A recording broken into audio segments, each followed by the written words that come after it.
7:01, we can call the meeting to order because I definitely have a quorum. And tonight's agenda is our typical catch-all agenda: reserve fund transfers, the line item budget, annual town meeting, special town meeting, our report, meeting minutes, old business, new business, public access, and then adjournment. And tonight, we actually have two reserve fund transfers in front of us, and they're both from the fire department, and the fire chief is here to address questions, concerns, and explain them. Thank you for coming. My pleasure. Good evening. You have a preference on which? Yeah, can we start with the $60,000 one first? Sure. So before we start their reserve, so we're all on the same page, reserve fund transfer balance at the start of this is? Is the same as it was in the, oh, excuse me, Joe. I can tell you in a second because it was in the book. Was in the book? Yeah, because we haven't spent any money yet. Fiscal year '23. Okay, that's right. Good question, though. Reserve fund. Reserve fund balance is $175,000 exactly. Okay. Okay, I think we're ready now. Okay. So this request is for $60,000 to fund the replacement of a motor in the town's ladder truck. About 3 weeks ago, we had a catastrophic failure of the motor. We had several repair personnel look at the motor, and it was determined that none of those people who were mobile repair people could evaluate the extent of the damage at the firehouse. So a local Detroit Diesel Authorized Service Center, which the motor is a Detroit Diesel, was contacted, and they couldn't see the truck for 2 to 3 months. They didn't have the staff or the ability to look at the truck for 2 to 3 months. The next closest repair facility was in Hartford, Connecticut. The truck was towed to Hartford, Connecticut, where the motor was disassembled completely, and it was determined that the motor was not repairable. The cost of the repair is approximately $60,000, which obviously is not something that I would have budgeted for. Is it a repair or a brand-new replacement?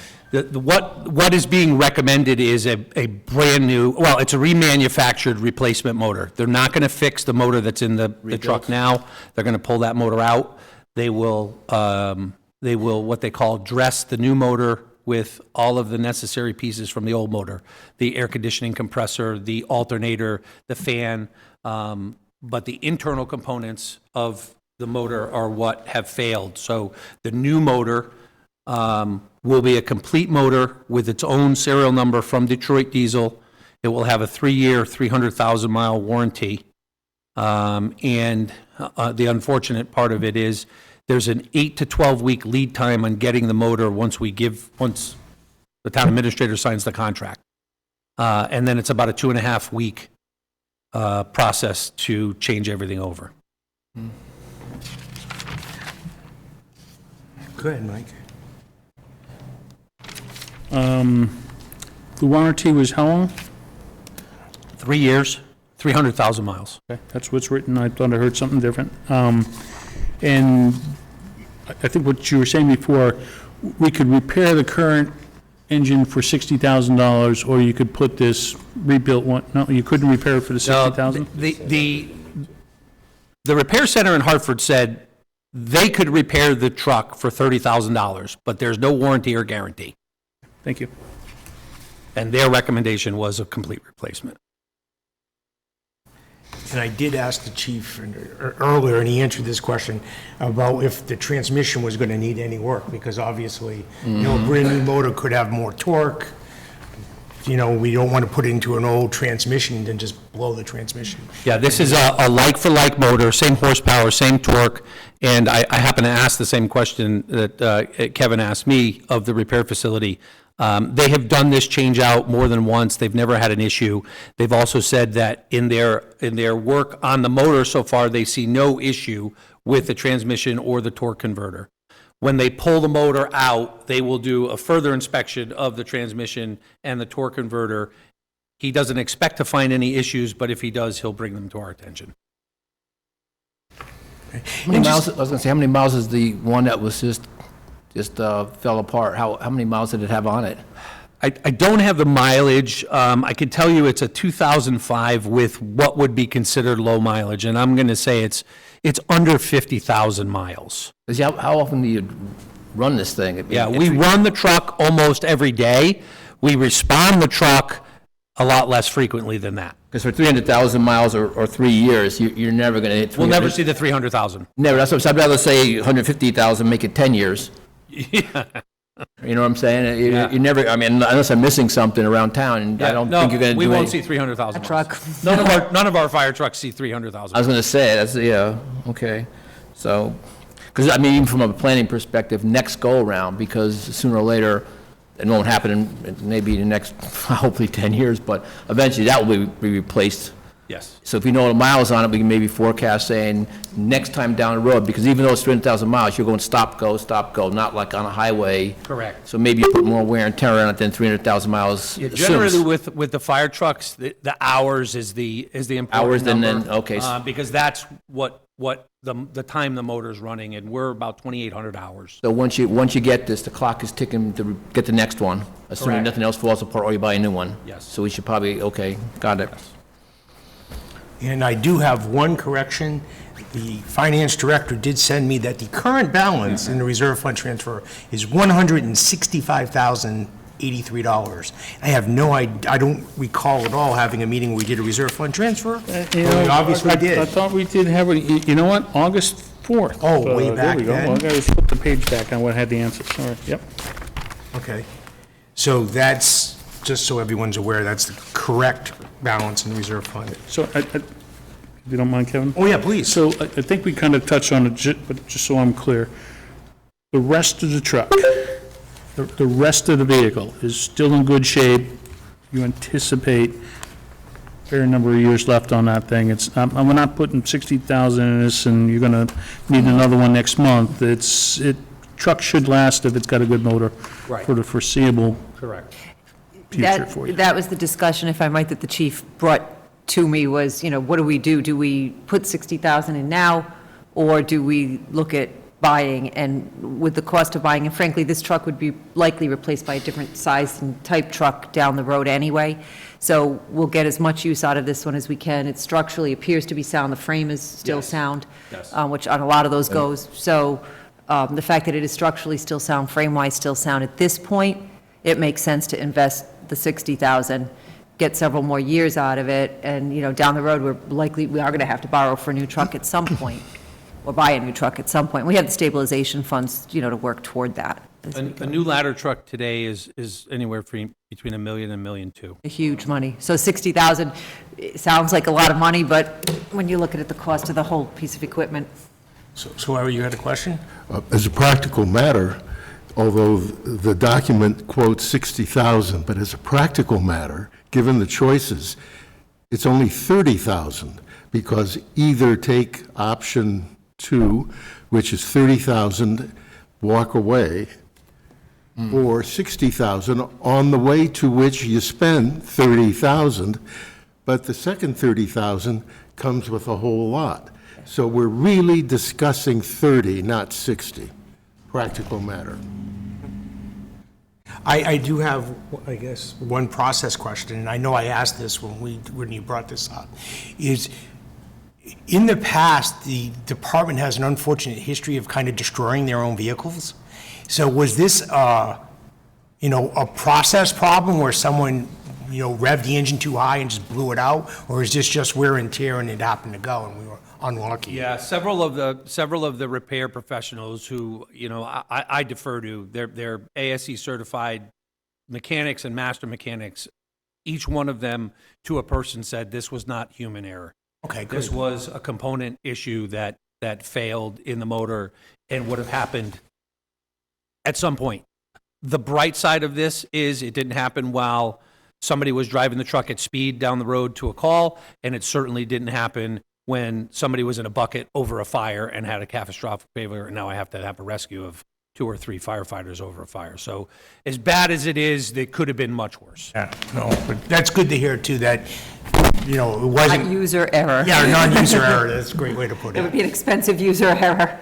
Well, it's happened before, and that's why I figured if it was a user error, then that processes are in place to correct it, so it doesn't happen again. That's perfect. Yeah, I will say, just as a matter of clarification, the firefighters do an excellent job of maintaining their apparatus. They check them every single day. They make sure they're in good working order. I'm sure that some of that is a result of the history of the department, but we as a town spend a lot of money on apparatus maintenance, and it's not frugal. It's because we need to. Yeah, I think as of last year, I think each department doesn't have a reserve for events, uncontrollable events. It's from the central budget, that's right. So you couldn't possibly have said, oh, we know something's going to go wrong, we don't know what, we put in $75,000 in our budget. You don't have any reserves for any of that. It's from the central budget, right? Right, so there's a line item for general repairs and normal anticipated wear and Preventative tear. maintenance. Right, yeah, preventative maintenance line item in the budget. But the catastrophics come out of the reserve fund. Okay. That's what it's for. All right, then, are there any other questions? All right, so I would accept a motion to transfer $60,000 from the reserve fund to account 1220252,000, the fire department purchases services to buy a new motor. So move. Joe second, so that's Larry and Joe. I have no problem. I just wish it would have added, and just because I deal with this in my day job, and might as well pass along, 2 more sentences about the background on, repair versus whatever, on the existing motor. Hopefully not here in the future for that, but other than that, I'm okay with what you've done here. Okay. All right, any more questions or comments? All those in favor?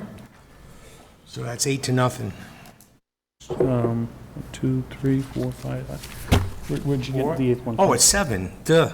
Jim's not here. I just assumed, we were full staff tonight, but we are full staff, except Jim isn't here. My bad. Thank you for pointing that out, Mike. All right. Did you correct that, Lisa? I kind of, okay, beautiful, thank you. I'm feeding bad information to everybody tonight. All right. You had it fixed if she was got doing it. it quietly She's got it versus me. covered. She makes me look good. All right, request number 2, $46,500. So this request is more my annual request. As we just talked about, I budget for known preventive maintenance issues on the fire apparatus and on the ambulances.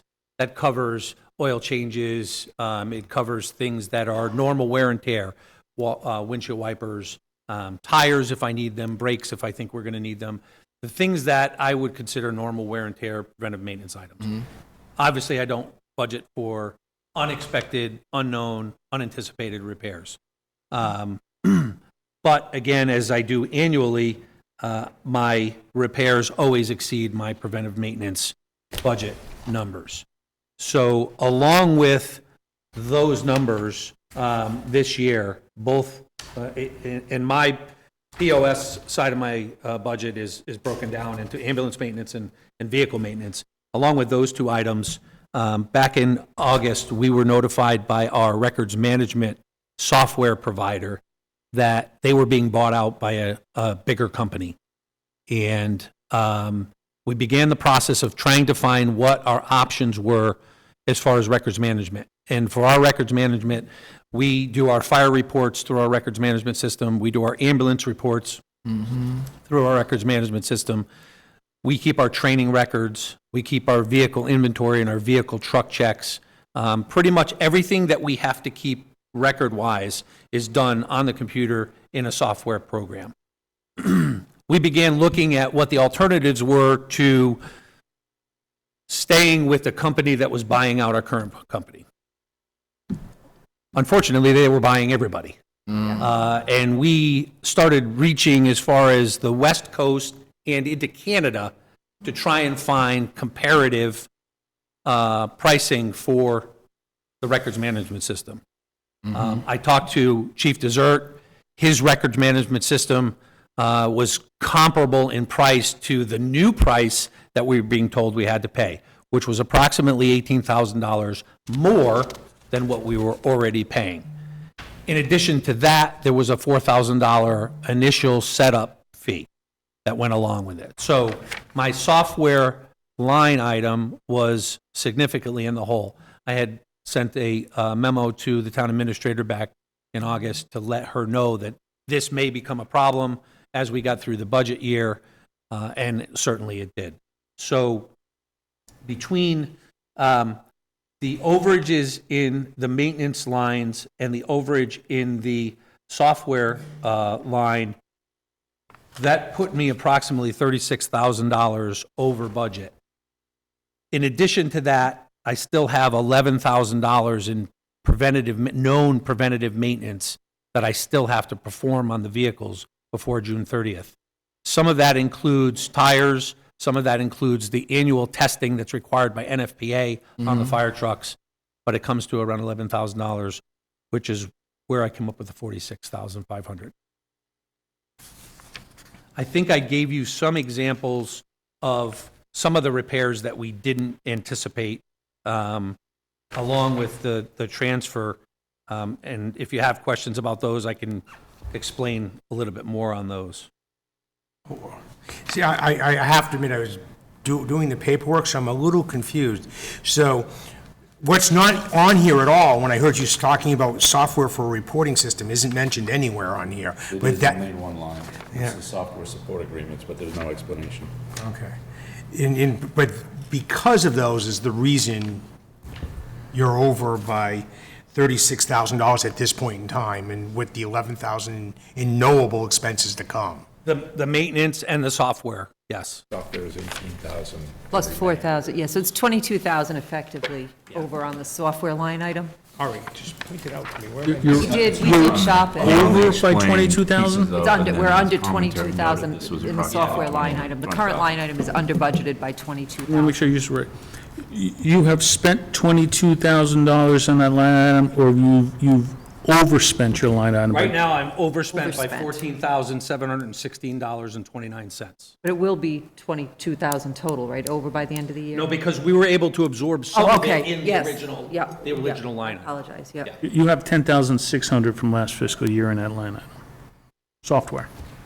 Yes, 10,596. So far, we've spent 25,312.29 because of the increase in the pricing. I was able to absorb some of the cost through some of the other line items that I had. Yeah, we asked the chief to, if he had other line items that looked like they were running over, to try to find the money there. You know, running, I should say, in the black, that to try to find the money there before we came to you for reserve money. We'd rather not tap reserves if we don't have to. So some of what he was able to absorb on that 18 plus the 4,000 for the setup came out of line items that looked like they were gonna, you know, come out fine at the end of the year. So for 2024, you're going to increase the maintenance to make sure it doesn't happen again this year? I mean, 2024? Well, it's tough with the maintenance because, again, I budget for what I know I'm going to need to do to keep the trucks running. Right. I can't budget for the unknown. Right. The breakdowns, the repairs, that's where the disconnect happens. I know that to do an oil change, to do a Yeah, pump test. that's what I consider maintenance, not like, you know, catastrophic like the fire truck, the hook and ladder thing. Correct, and I apologize, I didn't bring my FY '24 budget with me, but I It's think. it's level funded for Yeah, we maintenance. level Level funded, yeah. Yeah, and so that's a, you know, that's sort of a philosophic question. Do you level fund, or do you look at the trends over the past few years? And to put more in there, I don't want to say would pad, but Yeah, if we didn't it end could. up using it, you know, this is one of those cases that I'd rather do it as a reserve fund. I tend not to like to use reserves too often. We've talked about this, and put things in the budget. Yeah. But in this case, it's such a crapshoot as to what what's going to happen. That this is the type of thing where I think it is prudent to budget it level and reasonable for what we know, and then, you know, that's what we have reserves for when the unexpected happens, but That's in regards to the maintenance, the To software. the maintenance, yes. the Software is has to go up. totally unforeseen. Yeah, has now to go that up. will be, yes, that will be adjusted accordingly. The software we did increase, and I think there was a note at the beginning of your budget book Yes. that addresses Yep. that Yep, as well. that was one of the increases in numbers. And a non-financial question, is this software every other town with fire department needs? So to- interestingly enough, Charlton and Auburn both were in the same predicament that we were. Yep. They used the same platform that we did and had to switch over. Southbridge used a competing platform that was also bought out by the new company, and they had to switch over as well. Monopoly, they basically The monopolized it. benefit to that is we are able to share information between departments. So we share, like, if I need a new form, instead Yeah. of reinventing the wheel, if Southbridge has the form, I can borrow or I can take their form and customize it. So there is some benefit. It could ever combine your purchases too, you might get a discount if you're ever able to do that number of seats or whatever, however they want to do it, right? You could, yeah, you could try Certainly something that. to look into. Yeah, Certainly look why at the not? purchase agreement. Because if it's a standard, I know in specific industries or what have you, there's certain software companies that specialize in it, and like you said, that's all they do, and everybody has to do it.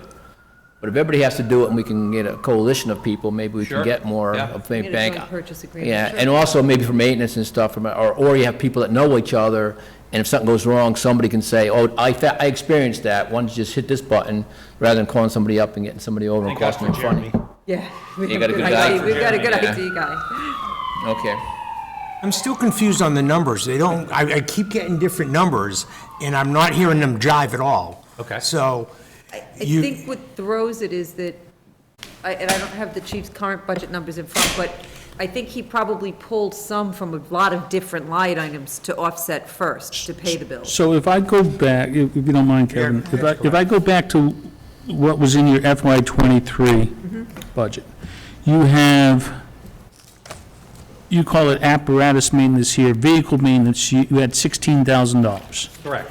Ambulance maintenance was $9,000. Correct. So there's $25,000 set aside for maintenance. And you had software support agreements, I'm going to round it to $10,600. Okay. So what I hear you saying is you spent $24,000 on software-related activities, even though your budget had 10.6. And we vote the bottom line number, so if one item's less and you need to borrow from the other as we go along, yeah, that's it's how we do it. perfectly fine. Right. Yeah. So those are the numbers I see. So if I add those three up, you had a budget across those three for $35,600, 14, and you're looking for a $46,500 increase, more than double those line items as a result of this transfer, 14,000 of which is related to your software issue. 22 is related Yeah, to I think software. the software to date is 14, anticipated to move to More, 22. okay, yep, I okay. think what throws it a little is that the chief went through some of those other purchase of services and supplies line items and drew from there where they were overages. So that's why, Kevin, it's not rounding out to, I need, 22 for this and 11 for this, and here's 33. He's absorbed some already. And I think that's why the numbers come out a little,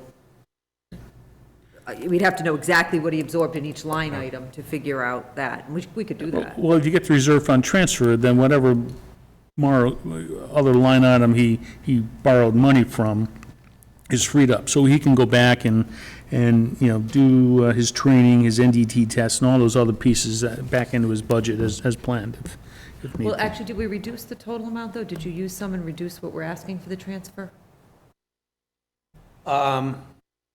Does the transfer include the whole total, or? No, the transfer is what I need to get. Right. Get through. Right. Right now, I need to get to the end of the year. I think That it doesn't would have been antici- higher had you not used some of the other Correct. lines. Right, so he's, Correct. yeah, it's not gonna refund those line items, is what I'm saying. It just means that when we close out at the end of the year, there won't be extra in those line items. They'll be drawn right down. We're late enough in the year to take that chance.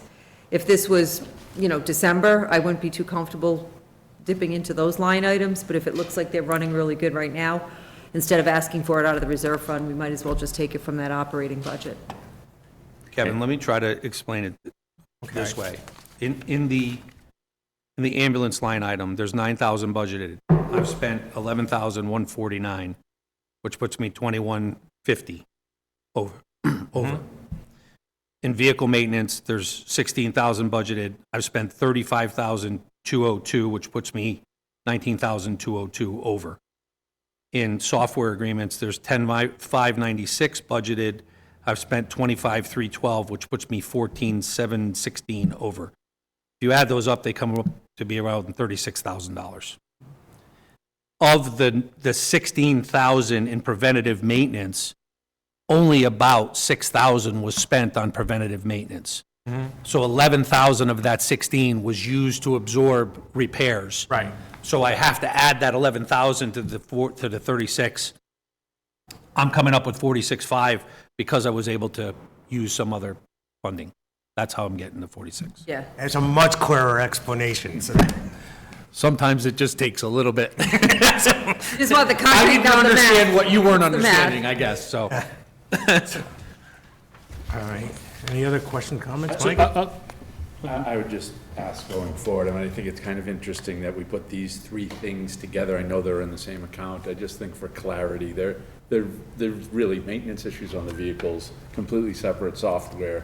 We got caught trying to figure it all out in one. I think for clarity, it would be easier to do these separately, so it's easier to follow and easier for anyone else that's not in this meeting to Sure. understand as well. So. Okay, yep. Well, that's how I budget it. Yep. I budget a line for ambulance maintenance. That way there I can track. He's saying on the ask though tonight, like, when we Oh, talked okay. originally. I would have had more Right. reserve Well, we fund originally transfers. talked, the fire engine was in that too, and we decided we would pull that out because I see what that you're would saying. really be Okay. chaotic. So you just, basically what we did with the engine, do with the software. Break it out, so maybe do one for ambulance. Understood. As opposed to two. One- Yeah, Right. yeah, understood. If I just pick up on that, or you can do them in all three, but I think my issue here, Kevin, is discussion is good, I agree with you. You know, I'd be okay with this, just from a financial controls thing, that the paperwork, which is what goes in the file and people look at down the road versus, 10-minute, trying to find a videotape and find a discussion, the backup doesn't really support the story that was here. So I think this one, I think warrants a little bit better backup to go with that. If others are comfortable with what they have, I don't have a problem with it. I think the story's straight. I just wish the backup had a little more detail that matched what we had here. And if you wanted to break it out into 3 sections and talk about them quickly and do it as one, I wouldn't have an issue with that No, I agree. as well. We've been talking a lot about, well, starting to talk about efficiencies, technology, and what have you. Is this new software, does this do anything additional, or does this new company do anything additional? Could maybe have somebody's putting data in for like 8 hours, now it goes to 4 hours, they can do it electronically, can they scan it in? Is it something you can do reports on? So maybe we pick up a half a person, or something along Well, those lines? the ability for this to track data is much more significant than the previous one. There was a lot of beginning work that had to be put in to build the system, and the firefighters were doing that on duty. A lot of data entry.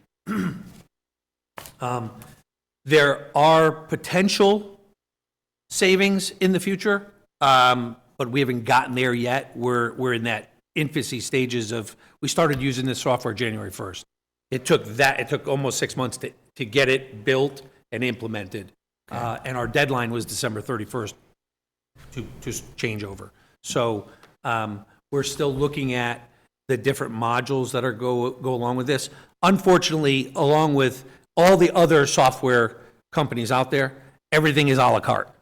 Yeah. So any module that you want to add And more above money. and beyond the basic program is more money. Yeah. So it's one of those give. That's not bad either, because if you put in like, oh, this is gonna save 20 man-hours or 200 hours or something, I like that. That's a nice selling point, just overall. Sure. Even without needing it, just in the future, if you needed something that could save man-hours, I think we'd be more than open to listen to something like that, because that's important.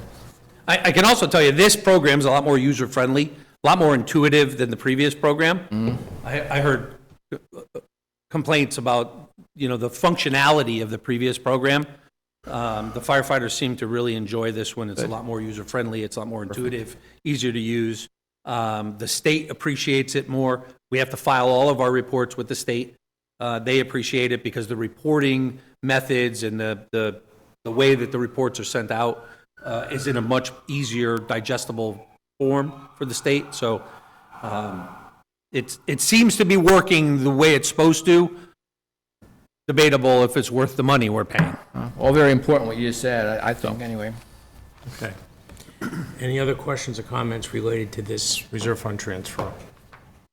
Then can I have a motion to approve the transfer of $46,500 from the reserve fund to account 12202-52,000 Fire Department Purchases Services? So move. Larry and Kathy. Okay. Any other questions, comments? All those in favor? Opposed? I'm just going to abstain based on, Okay, so 601. Thank you very much. Thank you for coming in and Appreciate it. explaining it. See you on Tuesday. Yeah. Thanks, Chief. Thank you very much. Thanks. All right, so this goes here, that'll go in Barbara's box. All right, so those ends the reserve fund transfers. Now, as everyone can see, Robin, the town administrator, is attending the meeting tonight. I don't know if you want to address here, we're going to just walk through Sure, line so, item budget. yeah, so, just generally, I'll be presenting on Tuesday a PowerPoint and an overall presentation of the budget to the Board of Selectmen and you as well. I believe it's going to be a joint meeting for as many of you who can attend as possible. So at that point, I'll probably give, it'll be a lot of broad overview, and I'll also identify individual departments and areas where you'll see any major swing either way. I will say overall, the budget is, there aren't that many changes. They're dramatic changes, I don't believe. And I think that the key number that I'll be talking about then, that for me and kind of how I look at things, is how much did the municipal budget increase, and how did that compare to the prior year increase, especially for me coming in new to start to get a sense. So this year, on the municipal side, it went up about 5%. The year before, in FY23, it went up 7.5%. So it went up 2.5% less this year than last year. But I will also say, in fairness to everybody putting together the 23 budget, a lot of towns went up dramatically in 23 because they had reduced so much in 22 and 21 because of COVID. So in many cases, those dramatic swings in 23 really were reflecting bringing them back to 20 levels where you may have cut. So all of us in 23 saw numbers that were a little higher when we were restoring, if you compare them to 22. So just keeping that in mind. But generally, I'm trying to sort of get a sense of how things work, what the trends are in this town as far as how budgets increase and where those numbers are. I will tell you the single biggest driver percentage-wise increase was the Worcester retirement system went up about 12%. And there alone, when you start looking at your percentage increases, is a big hunk of why things go up. The other area, and I didn't include in my 5%, the total budget increase, it was about, I think, 5.3 or 5.4 when we throw in the schools. And again, the schools will certainly represent themselves. I will say that the budgets we received from the schools were reasonable. And the biggest driver for them is the special education and state mandated requirements associated with that. So it was things that were really out of their control, and the Worcester retirement system is somewhat out of our control. So those are the things that, I was talking to Barbara earlier. She was going to look for me. She believes the Worcester increase this year was higher than it had been last year, that 12%. And quite often what happens is they'll do a re-amortization and readjust. And Barbara was saying it may possibly have been because interest rates had been so low, they had to re-amortize. And a lot of retirement systems are getting ready to do that. They're changing their life expectancy assumptions. And every so often when that happens, you see these big jumps in that 1 year. So if it is in fact that happened, I'm hopeful that next year we won't see that kind of increase again. And then it might stabilize again at a 7 or an 8%, which is a more usual increase. So that's just one number that I'll be bringing out on the 18th when I present as something important, I think, for the selectmen to understand. But just to give you a sense of where some of the drivers are for us. I was going to say, it was 11% for the fiscal year 22, 9% for 23. Yeah, so- And 12 now. So it was down to 9, and now it's back up to 12. So it's swinging, and that adds, you An know. alternative to other pensions, like you hear once in a while, like companies would have the standard pensions and they went to 401Ks or 403Bs or something. Is there a way to wean off of that? Not for the current people, but for the future? I've done it through negotiations in Rhode Island with pension systems, but you typically have to get state legislation to do so. With the county systems, we cannot arbitrarily do that. We would have to go through them, and I don't know what the regulations on that are here. I'm not sure there's the latitude to do that. They need people paying in. I have done it in the past, as I said, but through state legislation, not in this state, where you wean new people on, come in with a match 3% it's a 40-something K, I think, but it's a government program.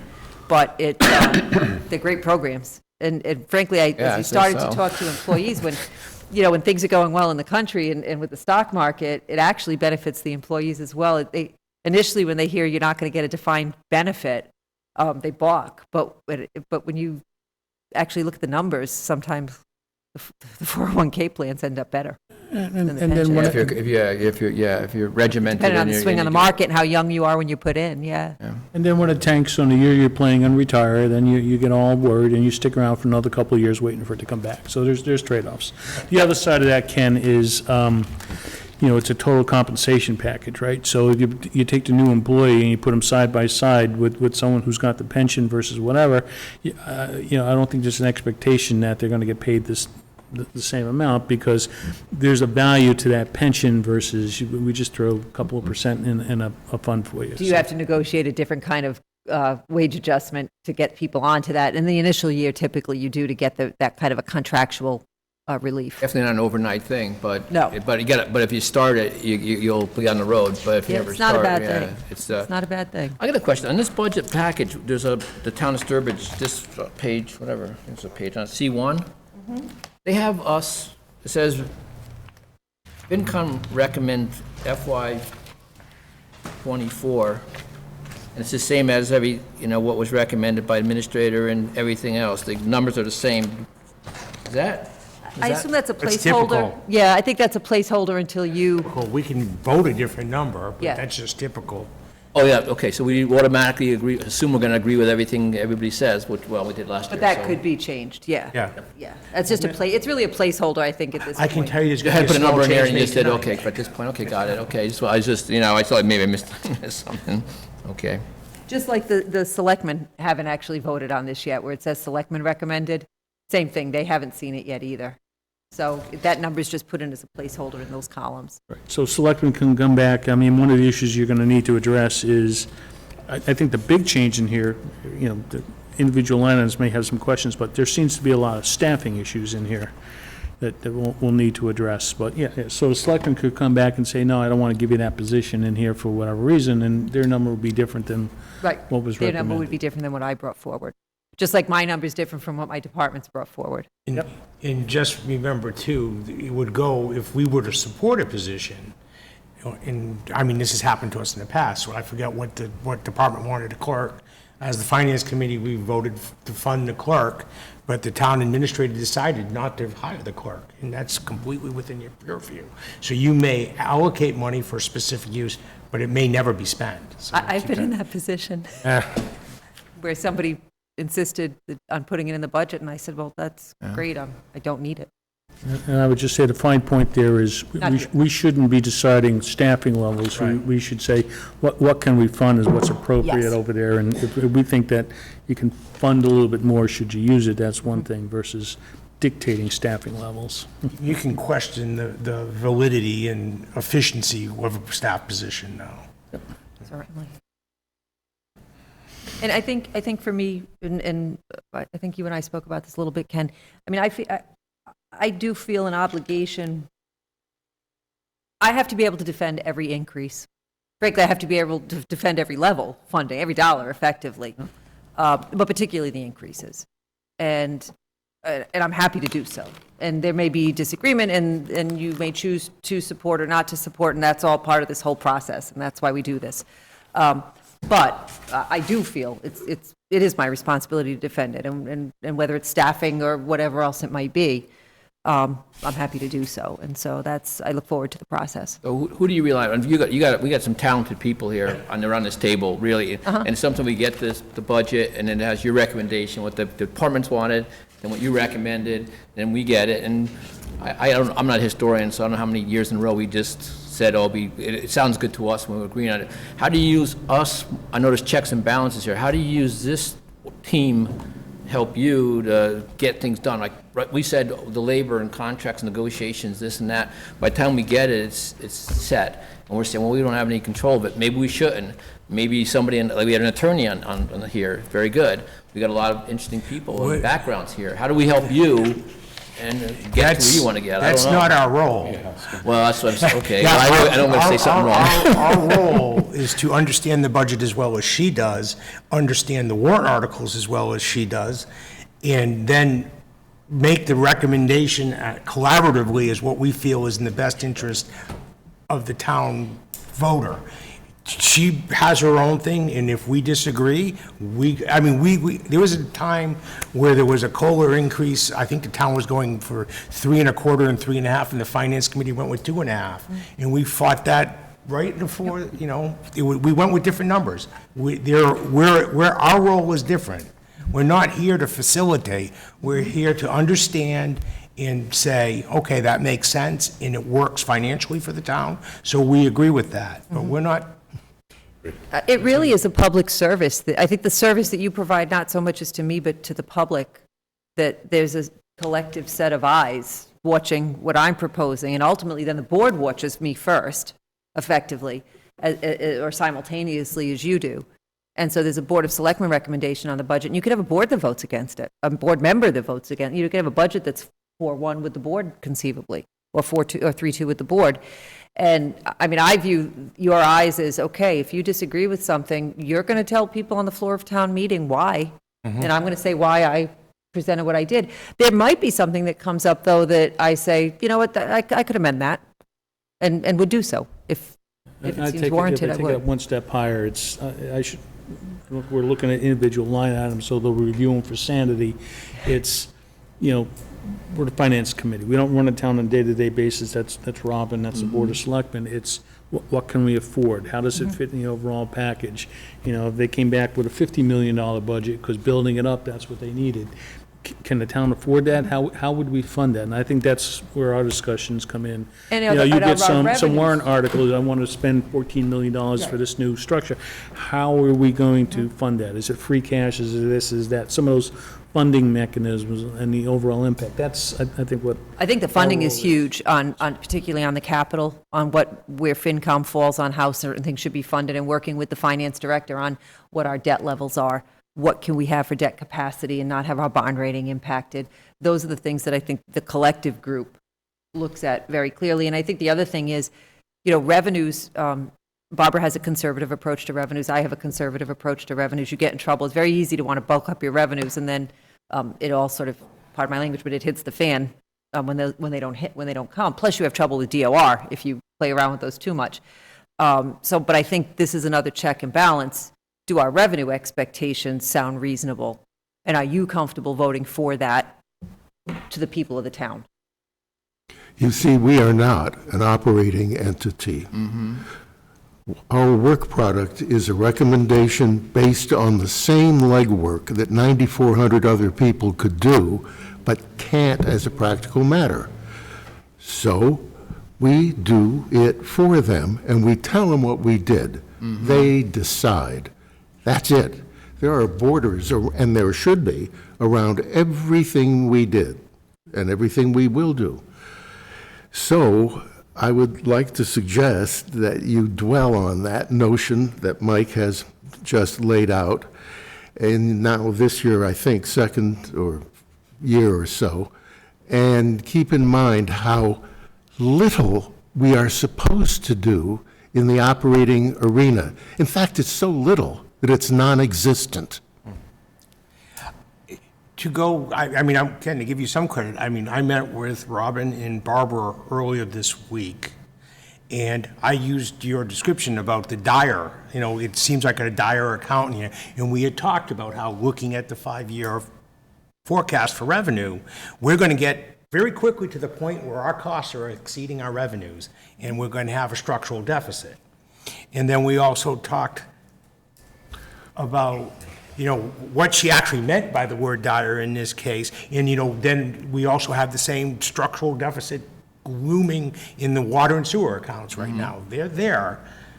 And, that's where, we see an issue. We need to inform the town meeting body, to Larry's point, that these issues are real, they're foreseeable, they're here in the numbers, and keep this in mind when, someone gets up and makes an impassioned plea that we need another public nurse or something like that, and you're gonna cost us $60,000 in salary plus benefits that we just don't have, and it will make things harder 5 years down the line, or 3 years down the line. We talked about this, and Ken, you and I talked about this, you want to run the budget like a business, you want to run it like a business, but the reality is we are a service organization, and we answer to taxpayers who let us know what those services are that they want, and ultimately they vote on that. And to Kevin's point, if taxpayers demand an increase in service level, there's a cost to that. And our job is to keep it as efficient as possible, look at the technology available to provide those services as efficiently as possible.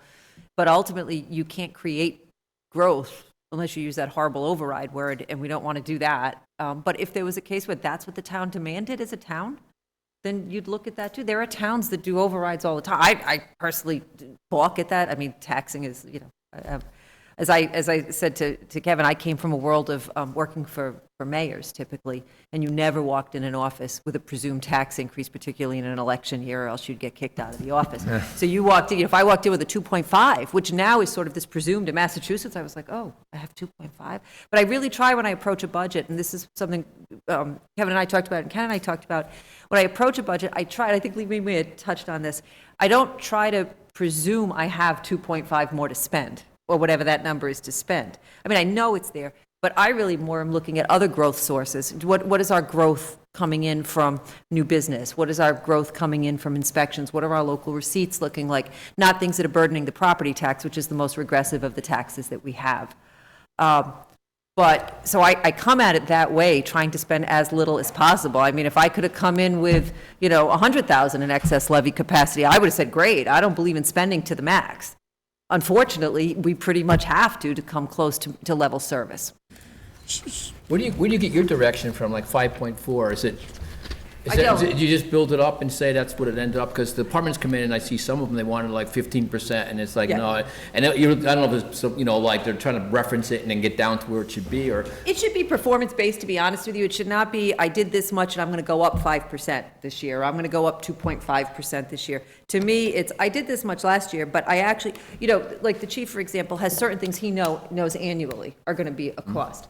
But if one year we know we have an expenditure and the next year we don't think we're really going to need that in the operating budget, you'll see some line items go down here because we knew that certain things we needed to buy, 20 reams of blah, blah, blah, 20 widgets in one department, but we know next year we don't need to buy them, we might need to buy them another year.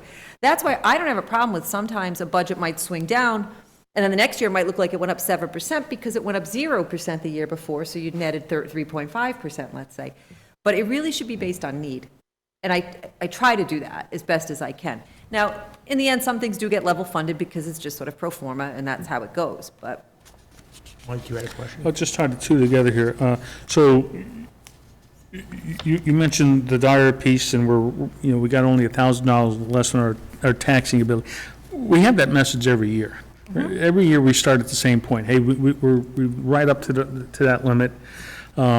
And you're talking about revenue growth and so forth. That's only been true in the last couple of years. If you look at the forecast here, the revenue growth, other than hotel motel tax, is flat. So we don't build into our future projections any of that growth. I understand Yes. Barbara's reasons for doing that.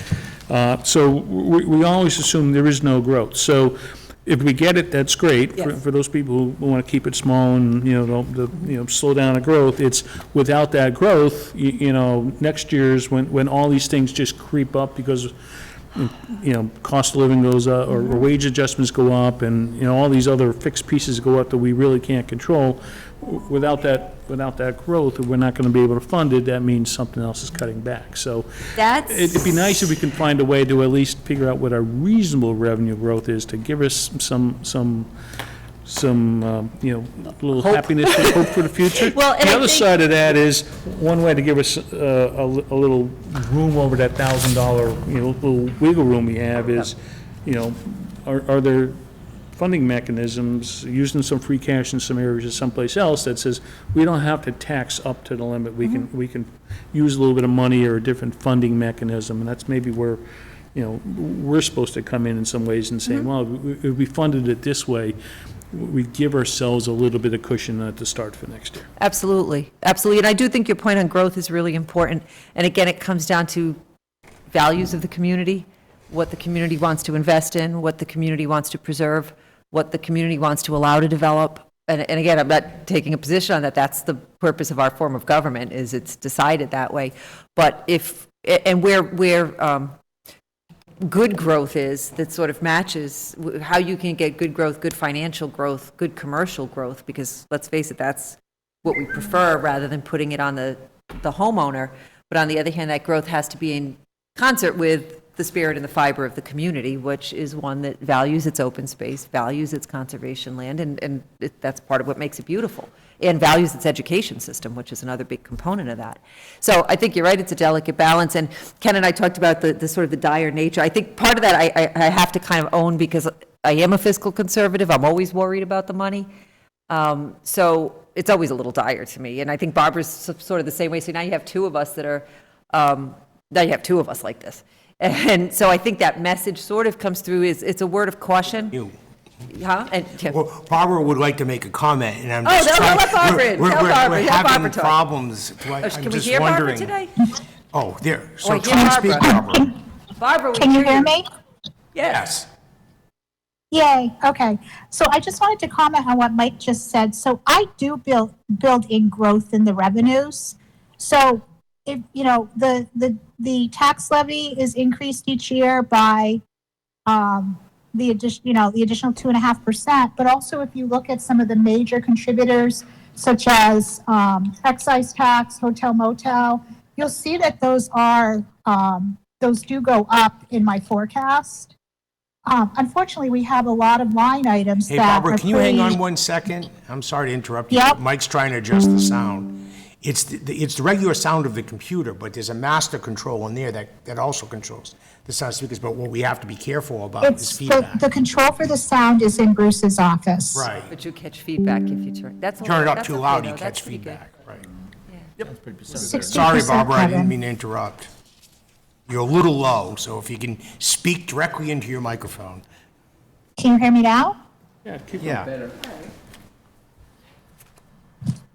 Okay, so I was saying, I don't know where you couldn't hear me, but I was saying that I do build revenue growth into the budget. So if you look at the revenue forecast, the 5-year plan, you'll see like excise tax, hotel motel,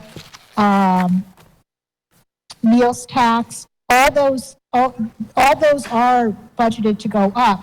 We do have, though, a lot of line items that historically, unless a fee is increased, the revenue for that line item is pretty consistent from year to year. And so in some of those smaller categories, you are seeing me just level going forward because, I don't know if next year there's going to be a fee increase. So absent knowing something, I do level. But like I said, those smaller components don't really have a great effect on the budget as some of the others. And those are increased. And a lot of the wild card going forward is going to be state aid. We conservatively budget initially because the timing on doing our budget is such that the governor's budget usually is preliminarily in. It's right now, and as it is now, and then it's going to the legislature. Sometimes it goes up, sometimes it goes down. We don't know where that's going to go. And looking forward in the future, it's very hard to predict, and you would never want to overestimate what might happen with state aid. So that's always a big wild card in a budget, and you do budget that conservatively, and sometimes you get lucky and there's a little more coming back from the Commonwealth. Besides the departments coming in, what matrices measurements do you use to say we're efficient, inefficient? Do you town by town? Do you take a comparable town? Right now, if I look at the mill rate, and again, you got to go with housing and then costs, I know all that stuff, but we're in the top 5% in Massachusetts towns to the mill rate, high. And if I look at the one measurement, it's like over 15 is like red. I'm not saying it's good. I'm not saying it's bad. I'm saying it's there. If I was going to use a measurement, I said, okay, we're 5% top high mill rate. My goal is to get us down to 10 in 5 years, 15, or any other measurement you want. But how do we know from here to 5 years, like Mike was saying a little bit, or last year, 2 years ago, we were wondering about this and worried. Now, 2 years later, we're worried. Are we getting closer to where we're supposed to be? And I know you're new, so I'm not going to put you on the spot, but we need some goals, measurements, I don't care what you use, but I think we need a goal. Well, the growth on that is to some degree capped by virtue of the 2.5. So where we are is sort of where we are, but I think, to your point about matrices, we do look at other towns. I look at a lot, particularly with staffing, do a lot of staffing comparison analysis. Sturbridge is a bit of an anomaly because we are a relatively small town with 9,000 and change, or 9,800, but in the summer, we are not a small town. The services we need to deal with the tourism that we have, on the flip side, that tourism brings in money.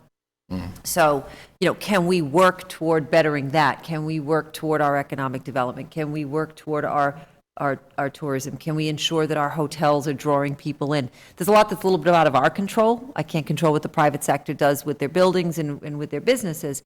But when we do comparables, it's a little hard because a town of 9,000 that is not a town that has two major interstates bisecting it and Route 20, one major state road going through it, and all that goes with that, don't have the service issues that we have. And so when you're looking at those numbers, it all has to be taken into context. But I do look at staffing rates for other towns. We look at salary comparisons all the time. We compare call volumes, let's say for police and fire, town to town. So there are matrices that we use. I probably should document or write them out more. But basically, there is some research that goes behind it when you're looking at it. And then some of it is just really experience watching the operation. So it's my first year. I've been fortunate this year to have sort of 7 or 8 months to take a look at it before putting the budget in. What's working, what's not working, where it is prudent to spend money. And again, we're a service organization. Sometimes I have to say, you know what, I really don't want to spend this extra money, but there's a service lacking, and it needs to be corrected. For the taxes that you pay, you should get those services. And so that's sort of, for me, the balance. And that's the challenge. Like I said, when you when you fiscally are somewhat conservative, like, I'm not going to spend an extra $40,000 on a person, let's say. Ken, the TA is so seasoned and so knowledgeable. Would you be interested in returning to tonight's agenda now, but urge the committee to, after all of our work is done in June, bring us all back and we'll conduct a tutorial? Actually, to Ken's defense here, he has done that. Yeah, He's asked that we have. Why don't we do that on another time? And get back We were to gonna- the Available- Yeah, agenda. we're going to do that this fall, but there were some other priorities downstairs. yeah, No, so- no, So- this is glorious But stuff. I'm always happy to, Ken called me, I'm always happy to talk to anybody. Absolutely, not Always the happy. issue. Yeah. Could we please do the agenda? Well, that's, I know, I got off topic here too, I could talk about the budget. Okay, we asked you to make some Well, comments. and then I went off on a tangent, that's not, you'll get used, that's not unusual that I'll go off on a tangent. That's all to the point. It deserves its own time. All right. Any other questions related to this budget as you see it right now that you can address? Otherwise, the only, Tuesday and see what it's offering. well, Full presentation on Tuesday. if you yeah, want. I mean, unfortunately, we don't have the benefit of a lot of time, so I'd like to start handling the line item budget and warrant articles that we can handle and vote on. So I know Larry, but I mean, the way I'm going to do it is I'm just going to walk through the line item budget, because I know the first one we're going to hit, or one of the first ones, is going to be the Finance Committee, which, Oh, I didn't recommend anything for them. So Well, are we going to do traditionally, we vote each department, total versus just talk about them and vote the bottom line at the end if we can do that. any changes? And be, you know, if someone has a question where they're not happy with one of the halves, you can say, I'd like to hold that half and vote in the other half, but yeah, we can vote the bottom line. Just trying to reduce the number of votes we have to take to speed this thing up. That's good. I like that. Efficiency. So, No complaining. so are we ready for the Board of Selectmen? No, I'm talking to everybody on Friday, That's fine, perfect. So the TA you're talking or to? the 21st, rather. 21st meeting. After the Tuesday meeting, I thought, I spoke with Robin and a couple other Concom and thought it prudent to hear Okay. what she had to offer. No problems, I'm gonna just write that down in here, so you think by, like, the 27th, you'd be good? I can just key you in for everything you, I know you've got this huge list of stuff you're responsible for. I've already gone through it all, and I have about a dozen questions for all of those people. All right, great. So what I'm looking for is just That done on kind of dates Friday. where you get in, that's beautiful. So the. So yes, by the 27th, I would be able to address my, Beautiful. So I'll put Assignments. that there. That'll be great. So that night we'll handle all your line items. The Finance Committee, my only concern there is, I think I mentioned it once already, is that, you know, we publish the book and we usually get a really good deal publishing our little report, except the printer I've been using, the ownership's changed, so I don't have a comfort feeling that $1,700 is going to get it. So I'd like to go back to at least $3,000 and give us a little more room so we don't have to come back. Oh, I thought you wanted to do a little bit more Well, homework. 30, that's what you, I guess I could call Kathy's guy. I was gonna call, whatchamacallit, the people I've been dealing with. Well, why don't we wait till there's no reason? Why don't you make some phone calls and come back to us? Agreed. Now I All have right. to come back to Rhode Island. I know a guy. The only problem is, it's really hard to give them a sense of how big the book's gonna be. but. But I'll give them a sense, I'll just throw them X amount of copies, X amount of pages. Anything in Town Accountant, Board of Assessors, Finance Director? So we move on to C3, Town Council. The Town Council's down, but it's Yes. Information Tech, Town Clerk. Hang on, town council, so, you know, how much have we been spending to date? I mean, that's a nice budget, and you can never predict how much we're gonna need them or what. Yeah, I'm not terribly concerned. All my contracts will be settled. I didn't use them, I barely used counsel for contracts other than when we were able to get out of the mediation with fire, and I just wanted to ensure that we followed that process. I tend not to bring counsel into negotiations anyway. Most grievances I'm able to handle internally without counsel. So we've been able to reduce that number a good bit. We're fine, we're all set with our sewer agreement with Southbridge, so those were a couple of big-ticket items. Right now, it's, you know, odds and ends, small things that we need to deal with. If conservation, there's a question, or planning, there's a question, but I'm pretty confident with I just that. want to cut it too much, and then we're using big reserve fund transfers, but I'm with you. Again, an unforeseen legal battle, but I really am trimming back everything that I think was probably related to human resources and contract negotiations too. The sewer agreement does have financial impacts to the operation or whatever, so I don't know if you're going to provide a summary for that, or we can get a copy of the agreement so some of us can better Yeah, I'll get you a understand copy of that, yep. what the deal It's pretty much entails. unchanged, but I will get you a copy, except that we're confirming that we have no capital costs that we will have Oh, as a okay. result of that. So we pull that out and got that language cleaned up, incorporated the MOA. So I will get you a copy of that, sure. There's no ongoing court cases that are lingering? Nothing lingering. There's one finishing up that the town council's pretty confident we're fine, but nothing that's tying up our attorneys right now, no. General lawsuits go through Maya, if it's injury, slip and fall, things like that. Injured on duty, all that go through Maya.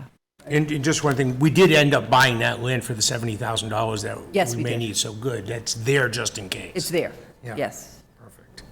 So Conservation Town Planner, ZBA, Economic Development. Hang on. Oh, sorry, Mike. So we got Facilities, Town Hall. So economic development, tourism, again, I think we had, that's, is this the economic development gentleman that's on our, Yes, okay. So I think last year, and that's someone I need to circle back with.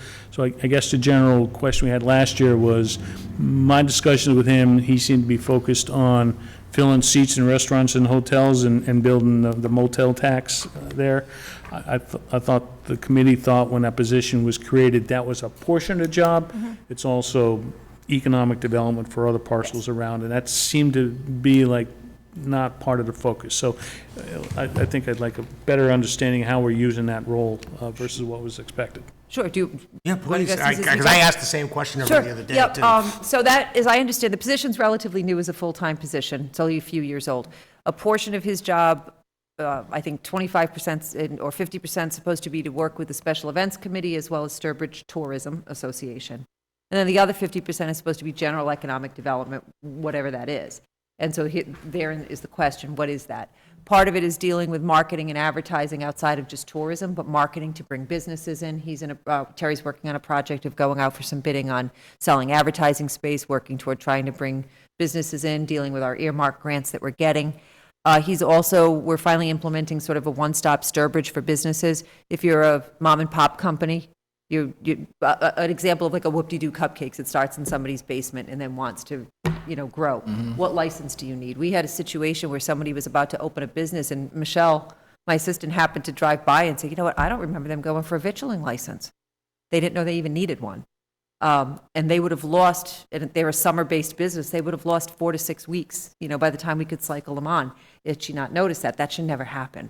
So really, to facilitate business, to create a database, I'd like to see, one of the things I want Terry to work on is to create a database of space available, rental and vacant for sale, where someone says, I'm coming in, I need 1,200 square feet or 12,000 square feet, where can I get it? And we're not real estate agents, we don't suggest or encourage a certain property, but just have a database of what's available. Those are the types of things that I think we can do to encourage business and become a more business-friendly community. He also can serve as a liaison to boards and commissions where they may have to go in front of a planning or a conservation and work with that business. So I'd like to get him more toward helping to shepherd those businesses in. And I think some of it has been his position had not really been well-defined, and I'm trying to sort of get that going.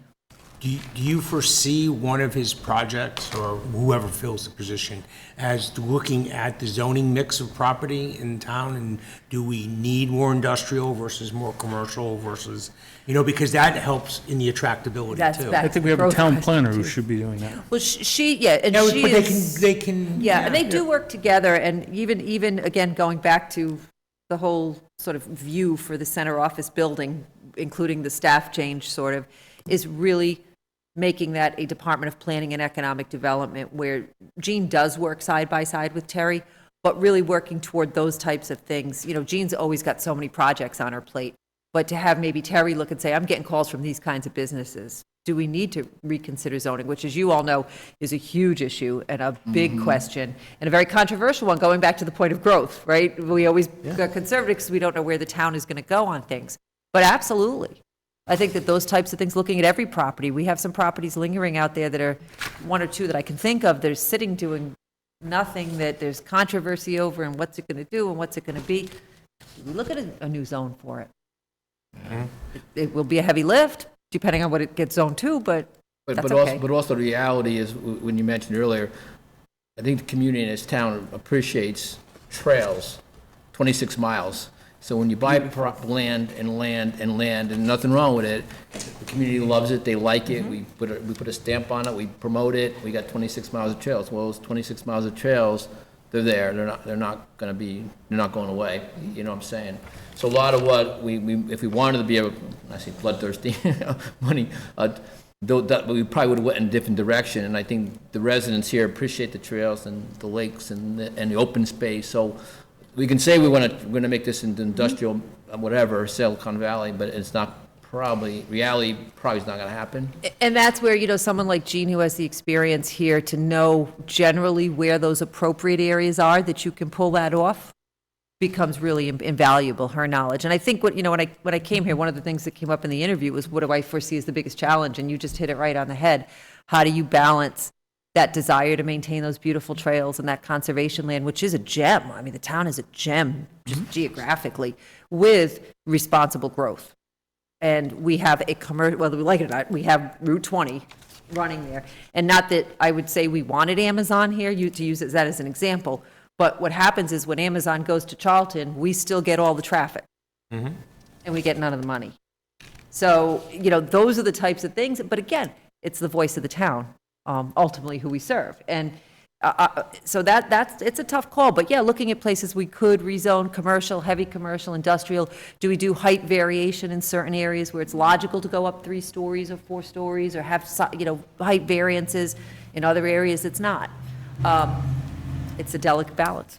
I guess, to Mike's point too, as I'm thinking, we'd like to see that more defined role, because it really has been that 50% that isn't STA related is still doesn't seem to be generating any return on the investment right now. And that's the appearance, I have people ask all the time, what does the economic development coordinator do? How does X end up in Charlton? Why is there this going into Brimfield, and why is this going into Southbridge? So if you can, maybe by Tuesday, if you think, or lay out, here's what some of my goals I have for this guy in the coming fiscal year. Sure. Fair enough. All right. Okay, so you're good with that? So facilities, town hall, center office building, that's all coming. And next year, if I screw this up again, let me know, because a lot of these buildings I have spread amongst you, and they all belong to one person. They all belong to Robin. So really, whoever has Robin gets a lot of these buildings. So I kind of screwed that up. So my general comment to whoever liaison here is, there's some small reductions across the board and all these things. I just want to make sure that we're not cutting a few $1,000s in general maintenance that's needed to save a few dollars, that, we're not being a little penny wise here. Yeah, for a pound couple- foolish. Yep. That's my thing. Those numbers I did not cut if Robin put in for X in maintenance. A lot of times, like I know in public safety, there was a drop in some of those. That And it's could be the likely case, that so- she knew going into it, there were certain repairs or things that were going to have to happen, and then this year she knew they weren't. So I think she pretty much did truly a performance-based budget, so if it was a little less, it was a little less, but she certainly will be able to answer all those. And Absolutely. 8 Brookfield Road, we're spending $5,000. Are we going to do something with the building? That's the big picture over I there. can sort of answer that. The answer is I don't know what we're going to do with it, but the other answer to this is I've started, I just haven't had time to convene them. I want to put a group together of staff, and I've already put out an email to every department, what would you use that for if do any of you want it, and what would you use it for? We put it out to bid just prior to my coming here, and I think there was like one bid for like $300,000, which to give property away on that location for $300,000 that would be like sacrilege to get rid of it that cheaply. There are needs in town for space. So a lot is going to be, again, what do we use it for? What would be the type of repair or renovation it would require for what type of, I could repair it and renovate it for storage, but is that the best use of that beautiful location? Probably not. So I have already put out sort of a townwide to my departments, if we kept it, what would you want to do with it? And so we're on that, not as fast as I'd like to be probably, but the 5,000 is just to literally keep it shored up so we don't have more damage than what's already there. So C7 is police, fire, and the building inspector. We'll hear from at least 2 of those on Tuesday night. You'll be there. Yeah. Chief Dessert had a pre-planned family, he has a trip planned related to a family health issue as well. So I told him not to worry. Lieutenant Lombardi, Chief Dessert, and I met yesterday, so Lieutenant Lombardi is prepared to answer any questions on that budget. We all sat down together, so. I have met with the fire chief, but you might want to hear from him on Tuesday, Okay. when I can't be here. Oh, that's right, you have a town meeting, yeah. That's, yeah. Did you want to do the library building in the library? When I get there, I just want to go, we're still working, we're only up to page CA. I always work up to D pages. Keep going. You're on C what? 8. I'm doing the same one. The library building is on C6. Did I go past it? I'm sorry, Larry. I Oh, completely. boy. I thought it was related with the operations budget. My bad. How do you? Larry's been trying to get us to stop talking so we can get to those sections. Go You for it. passed Larry. right over them. Sorry, my bad. Oh, and I've done the senior center building to some extent, but go ahead, Larry. Library has two budgets. One is for the building, and the other is for the talent and the activities inside the building. Looking at the building, please turn to the orange tab, page 19. You will see at the bottom that there is a budget year to budget year reduction of $6,140, very largely accounted for at the very top under purchase of services. You'll note that propane went up and then down. Keep in mind, please, when these budgets are devised and what was happening in those periods of time. Nobody knew during the pandemic what would be the impact on propane for supply chain and for the qualified staff and the manufacturer of the containers of the propane, let alone timely delivery and the like. So, as a safety step, it was deliberately quoted in the budget on the high side. So it went from 7 to 16, and now the recommendation is back to 10. To understand that, it is important to go off the budget. Earlier this week, there were finally two bidders for a project on the roof. Part of the project is on the roof of the library building, where there are two HVAC units that are more than 30 years old and fail unpredictably. In the not-too-distant past, the library closed because it would have been inhumane to have people working in it. It was that bad, that hot. So that project, in its pricing, triggered an Americans with Disabilities Act required improvements. Altogether, that then is being was bid, and the two bidders were invited to come back with sharper pencils probably next week. Keep that in mind, which is not in this budget, to understand why you see 7 to 16 to 10, and then ultimately some minuscule ups and downs, I mean, in the area of $10 or $20, to result in a budget year to budget year reduction of $6,140. And I would defer to the TA for anything I've misstated or left out. And it's important to realize that Alyssa is a library trustee. Yes, she knows all that's going on over there. So I would like to follow up on that, and I think, Mr. Morrison, it certainly captured the spirit, particularly of that number and the up and down, but I think one of the things we all have to be somewhat cognizant of, you're going to see the electricity line item is another one of our big drivers in this budget.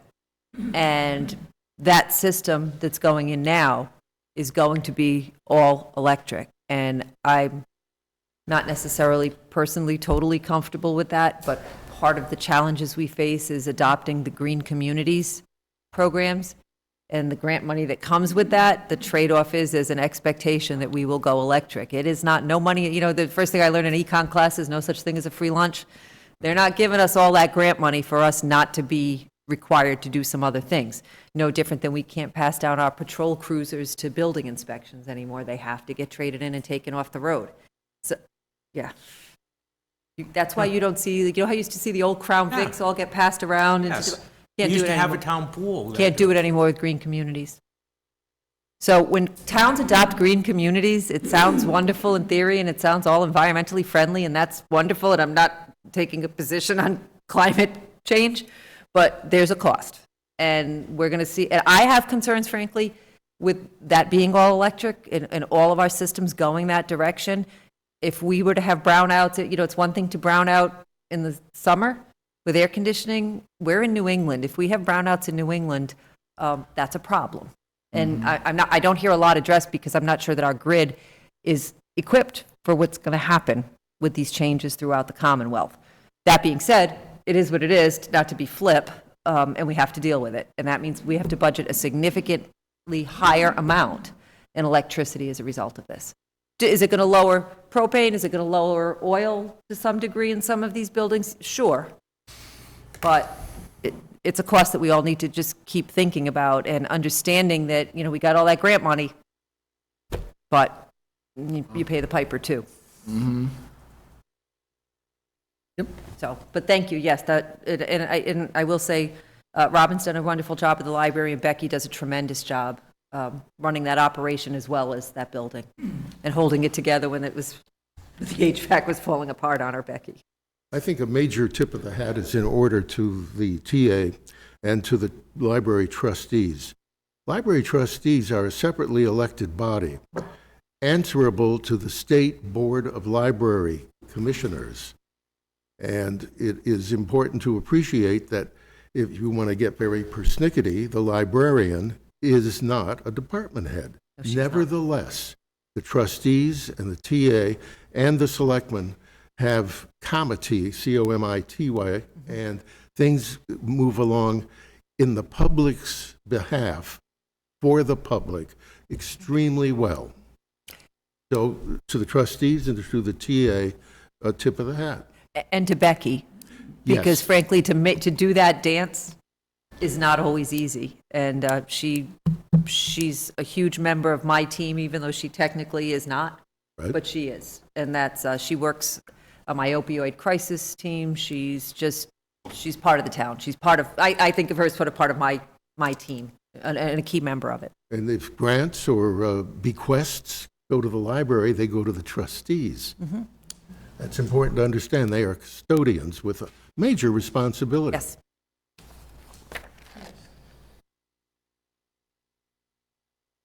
So Larry, do you want to make a motion on that? Yes. I move the Finance Committee recommend to the annual town meeting for the library building a budget of $28,750 for the coming fiscal year. Do I have a second? Second. Joe? Any further questions or comments related to this particular line item? Seeing none, all those in favor? 7-0. All right, thank you, Larry, for getting us back there. So we moved past that. Then we did Sheila, Weights and Measures, Inspectors, Tree Warden, Education. I believe, Larry, you have at least the superintendent coming and probably the superintendent in charge of financing for the meeting on Tuesday night? Yes, the superintendent is more than willing to visit with the Finance Committee at a timely moment. I should mention that the Finance Director for Union 61 and Tantascwa is departing that position and leaving the district and the union. And I don't know, as of a couple of days ago, whether a replacement has been identified. Nevertheless, keep in mind that the superintendent used to be the Assistant Superintendent for Business and Finance. Yeah. And before that was the Finance Director of Sturbridge. So that was many years ago, nevertheless. And in the tip of the hat business, I think that the Sturbridge Finance Director now, Barbara Berry, needs and deserves full recognition for her ability to work, pardon the cliche, hand in glove with the education capability for the town, with the town. Absolutely. So we got DPW, That's me. I'm still trying to hook up with that department. Heather, Heather, yes. Town Road Maintenance, which is private road maintenance. I do have just one concern, I noticed in the actual warrant, again, you're only having $150,000 going against road repair and maintenance. which is, still seems low to me, but I know, based on where we are financially, that's probably what we can do. But I would like to have it considered that we get back to the near $400,000 to $500,000. I got to dust off notes from last year. It seems like a small thing versus what we were doing before, but we have a pot of money. We haven't fully depleted what we've been storing up, and we have Chapter 90 funds. Yes. So I recall my discussions from last year of, we've got a bank balance that we can use for the foreseeable future, and therefore, Yes. this is reasonable for now. If we deplete that balance, because we actually, carry out, the road plans we have over the coming years, then we might have to increase it down the road. And that actually leads to another point, so I'm glad you mentioned it, because we used to have an official road plan where the TA and the. There's an order. DPW, yeah, where the roads were ranked by priority, Yep. and then within priority, what their And the condition was currently in and what the. So the problem with that is you bring some outsiders to follow the math and whatever, and you come up with this thing, and you look at Route 131 from the Southbridge line up to the lights at Route 20, and you come up with an overall rating. And you do that versus others. But sometimes you come in and say, the overall rating says you're at 8 out of 10, you're in good shape, but I got this problem on this section of road, and that's the one that I got to fix versus the whole road. So they use it as an overall guideline, Okay. but at the end of the day, it comes back to our DPW director and the staff over there. They drive these roads every day. They know where the immediate problem areas and how to The people that prioritize used to what's going on. generate this document, the DPW director and the town administrator together, generated that document, and it gave us an I idea. think they led a process that had other people. Usually provide there's an inputs. outside engineer, usually community, and I can't speak, I haven't been here, but it should typically be outside because road paving can get beyond controversial, whose Yeah. road gets paved. And I can get it for you. I'm sure Heather's got a plan Yeah. for next year, just like we did for last Haven't year. seen and that we'll in see a long what- time. The other thing that comes with that, to your point, is that it's also what the length of the roadway is and how much money. So you might have a roadway that is at only a 4 and one that's a 6, but the 6 is a short road and you'd have a little money, so you do the 6 before the 4, which makes sense. But from a public standpoint, someone gets up and says, but my road was only a 4, it should get done first. Except your road is 2 miles long and someone else's road is 3/4 of a mile. So it's not always a gospel, but Yeah. I can find out, I mean, I don't know how it was done here. Typically, you have an outside contractor come in and just very neutral, take a look at it. And I always caution people who want their road paved, the next phone call I get after their road is paved is people are speeding on my road. So be careful what you wish for. And I said that to my own father about his street not that long ago, so. So moving past that, snow and ice, landfill, Board of Health, I know it's Jim, so. I just want to stop at the landfill for a split second. You'll see a leachate increase, and I'll bring this up Tuesday. What has happened is that the sewer fund has typically covered that as sort of a courtesy, if you will, but it's not appropriate because it's really sewer users shouldn't be covering all the leachate cost of the landfill. So we're basically putting that cost. It's not an increase in overall cost to the whole town, but it's more realistically putting that money, that leachate cost, where it belongs, which is in the landfill. It's the landfill's expense. Sewer, as a town service, was covering it, if you will, but it still costs sewer to do that. Right. So if I go to the warrant article for sewer, will it be dollar for dollar lower because you're not treating There should be, leachate? or- I don't know if it's all dollar for dollar, if some is service, but it should be close to dollar for dollar, but we haven't done I don't have the sewer numbers yet, but you should see an offset. It just didn't seem appropriate. I mean, I know it's not formally an enterprise fund, but you I kind agree. of Yep. try to treat it that way. Good enough. And I know the Board of Health wants to meet with us. I think it might be next Tuesday after the joint meeting, because they want to go over their budget concerns. Or what? They have concerns over the budget, so they want to come and talk to us. That's according to Mr. Waddick, and so they'll be coming to discuss it. Community Health, Inspections, Council on Aging. Yeah, I did meet with Leslie the other day. Oh, okay. Did you want to do that, or do you want to wait till the combined meeting? Either. won't be here at the time. Oh, that's right, you won't. Oh, yeah. Keep hitting me over the head with that hammer. But, yeah.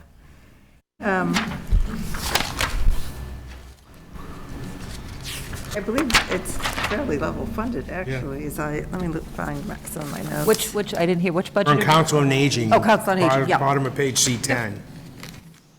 I believe her increase must be both a step, she must still be on the steps, because she actually mentioned that. I believe she must still be on the steps. Yes. Plus the COLA. And she did adjust one position, but I think the net on it, because she eliminated a part-time. Right, she and did. Yeah, she was adjusted telling me one. about it. I was actually So getting the confused net about really it. was, the net was like a minimal change. It's just more efficient service for I her. think except for, I think she's actually the only full-time person, is that There will correct? now be a second full-time. Oh, okay. But what she did was she offset some part-time. That's right, that's right. That's And right, she it's did, a, yes. that part-time person that left was getting paid a high wage of part-time. This is a lower wage, That's what it was. hourly, full-time. Yeah. Leslie doesn't have anybody, if she's not there.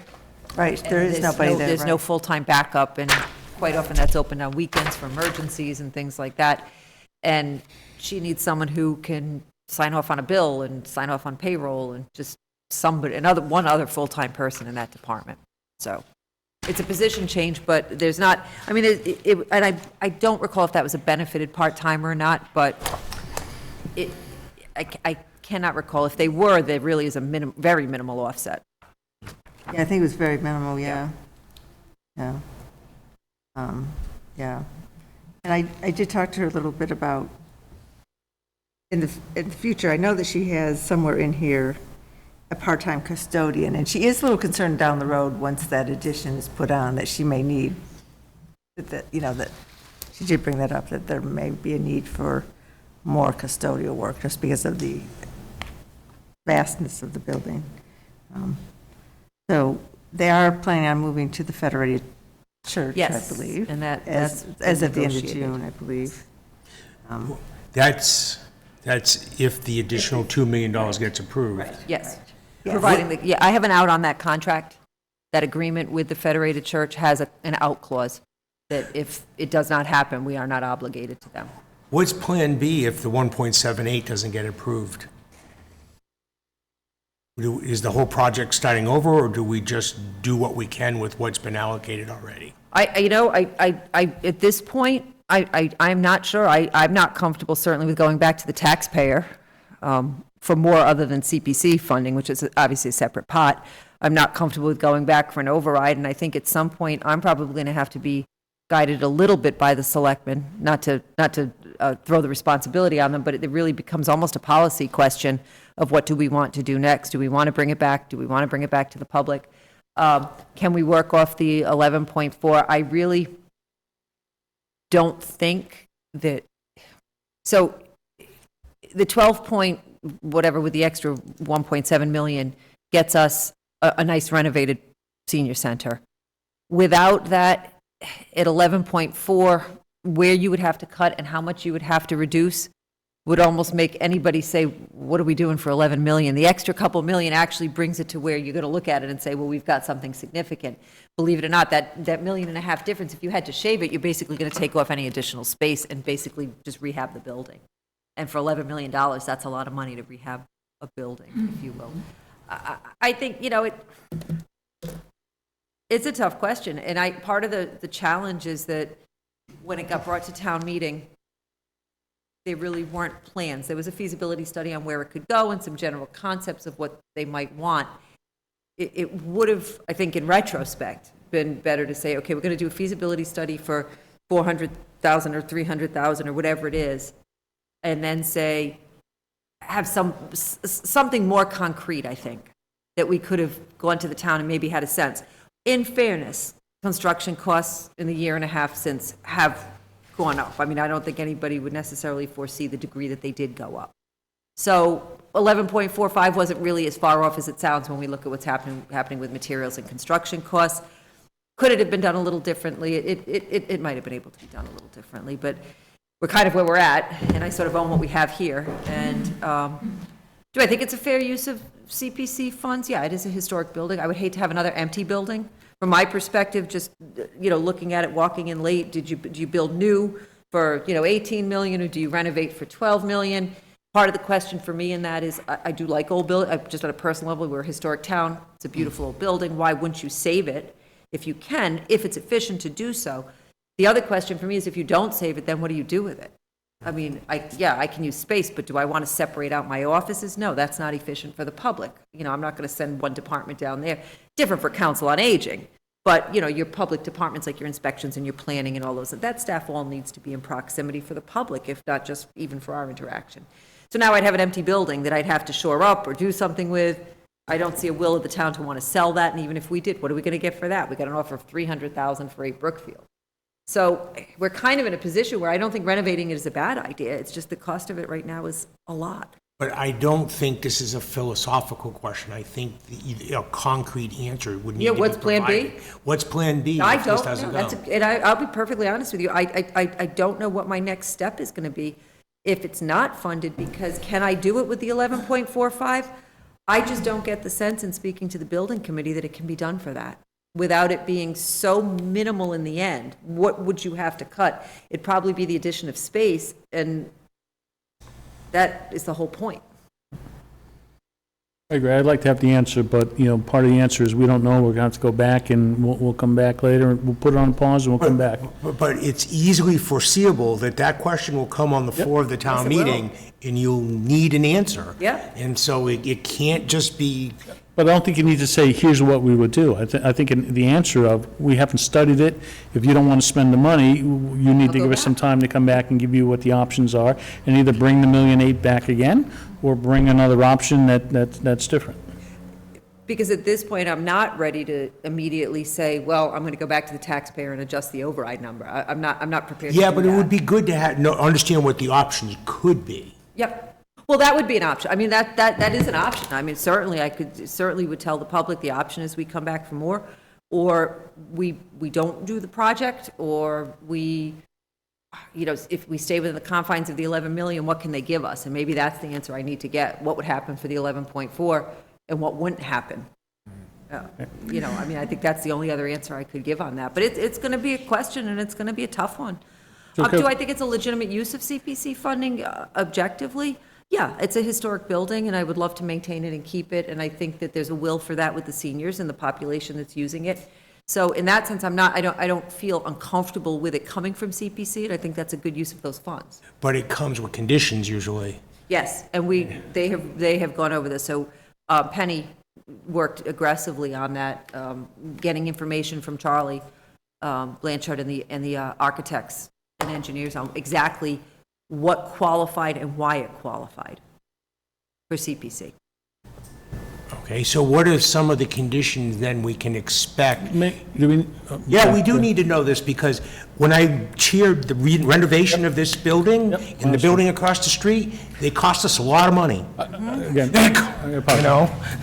So, I have the same questions, I didn't know whether we want to take up with the Warren article tonight, but. all right, that's a good, all right, Yeah. I'm willing to get some answers, but it cost us a lot of money in the long run based on the conditions of using those I think the those building funds. committee, when that does come up, it'd be something that I would probably want representatives from the building committee, because they're closer to the actual use of the CPC money, the specifics of it, than I am. And, I mean, at that time, when that Warren article's ready to come up, I think, you know, if Charlie's available, Charlie Blanchard, I think it might be wise to have him sitting in as well. Well, I would but it's the things like, because we're using their funds, you have to go with the original windows. You Yep. know, they're gonna be reglazed. Right, is there a cost? of- Inefficient. right. Oh, you have to go with 100% slate roof. Lasts a long time, but it has its costs initially, and then you got maintenance every other year. I think the way it was asked for broke down specifically where those were, so I can get those to you. I Okay, believe that'd be there was good to know. a very specific breakdown on electrical and all those different aspects of how they could be. It wasn't how the money was going to be, they actually imposed those Oh, yes. restrictions on. Yes. Yeah. I do not, what came out of the last meeting was not a huge restriction list from CPC. It was an acceptance that the list, what they did was they wanted to confirm that the list that the building committee put forward complied with the state. Okay, That was their concern. It wasn't so much restricting the money after they gave it. Their concern was with, and I don't want to speak for them, but from what I had heard from Penny was, we need to check with the state to be sure that everything you're saying you're going to do with CPC funds falls into that whole CPA designation.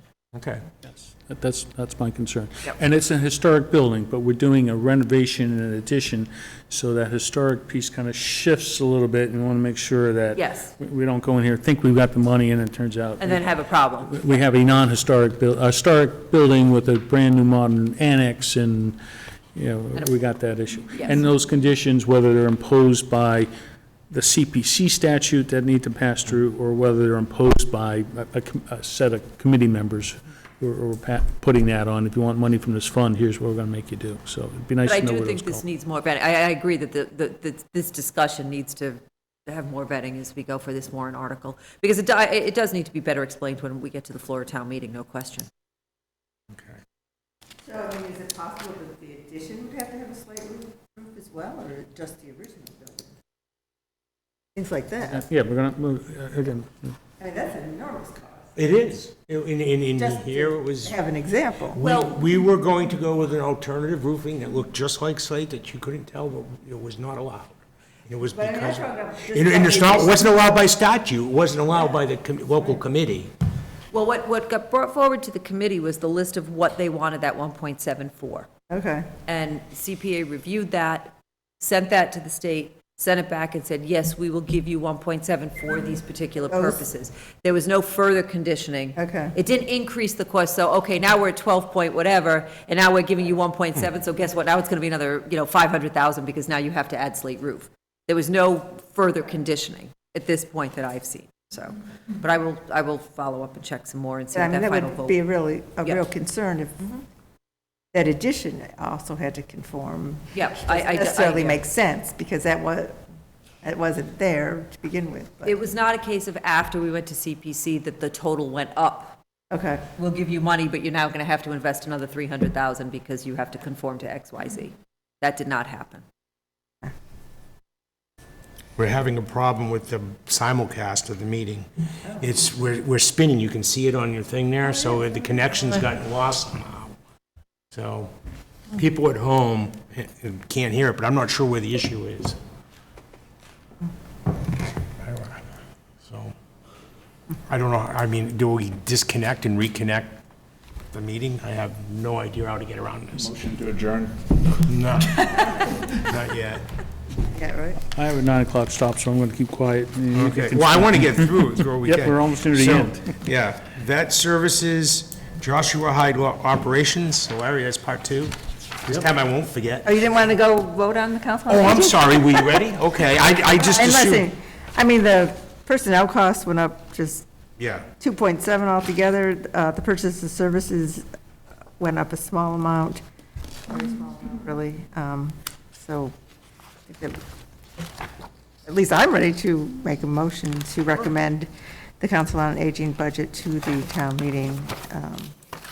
Total is, I believe, 158,031. okay, do I have a second? Second. Is that we? Second, Say it? yes. Yeah, we, okay. Any further discussion or comment related to the Council on Aging? Whoops, better get my number right. Okay, all those in favor? 7-0. All right, back to the Joshua Hyde Library of Operations. You ready now? I am. Oh, all right, thank you. Now, at the orange tab, please turn to page 36.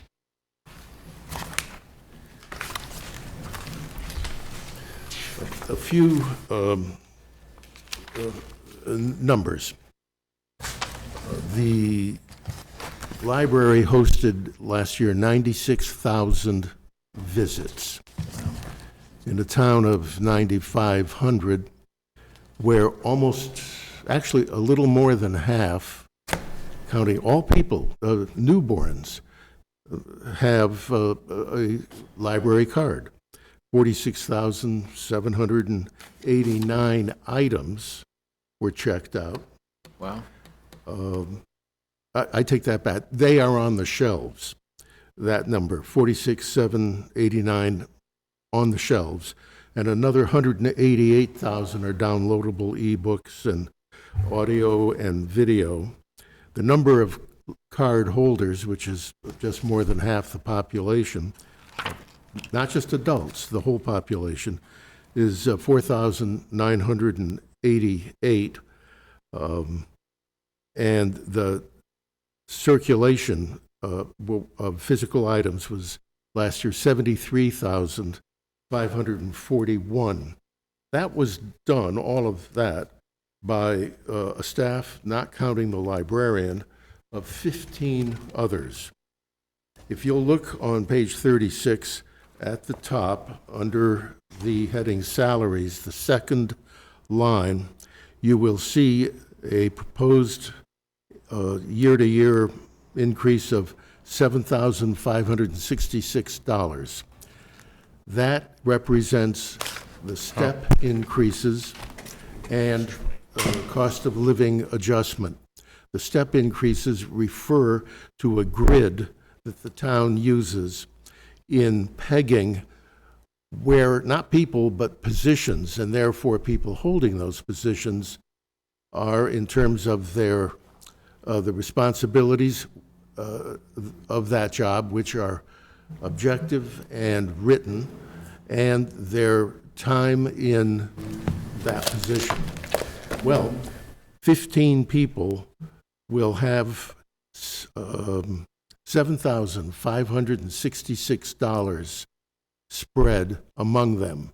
That's 15 people will have a total pay increase through COLA and the steps of $75.66. Please also note that there is now, that the pandemic has waned, the bringing back of a position funded and approved some years ago at 15 hours a week. But before it could barely get started at 15, it was held at 10 because of the pandemic. The pandemic has lapsed for all practical purposes, and that previously approved increment of 5 hours a week will now come forward, and you will see that in the item called programming under purchase of services at $2,000. It looks like new money. It's only catching up with what was okayed some years ago. And that job, which is a program coordinator's position, is to think up, organize, and conduct the special programs outside of the ones covered by the numbers I mentioned a little while ago.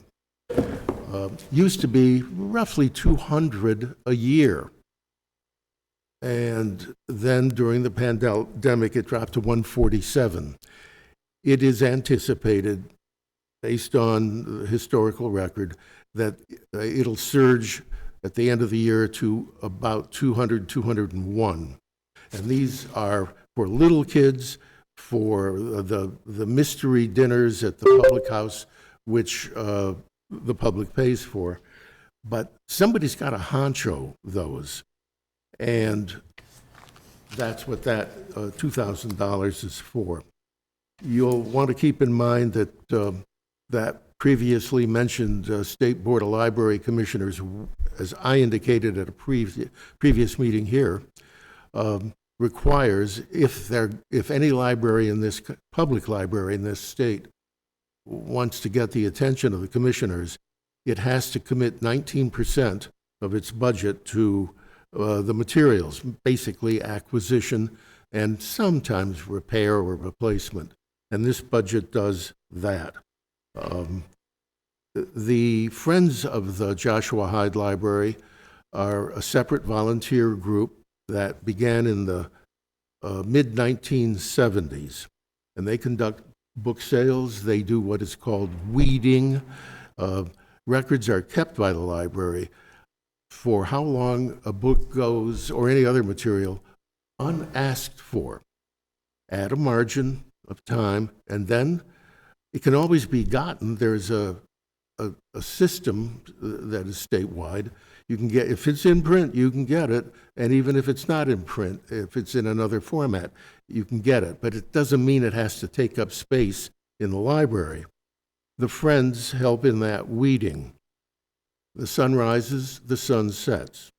There are younger people who participate in the Friends, but the median and the average age, as I say, sun to sun, is going up.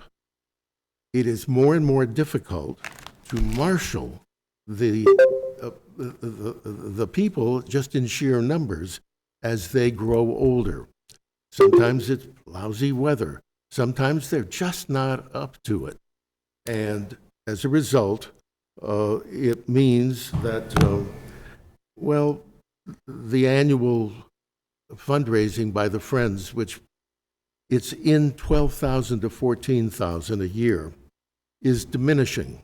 And so to anticipate that, this budget acknowledges a fact of life as people age, even though the volunteer Friends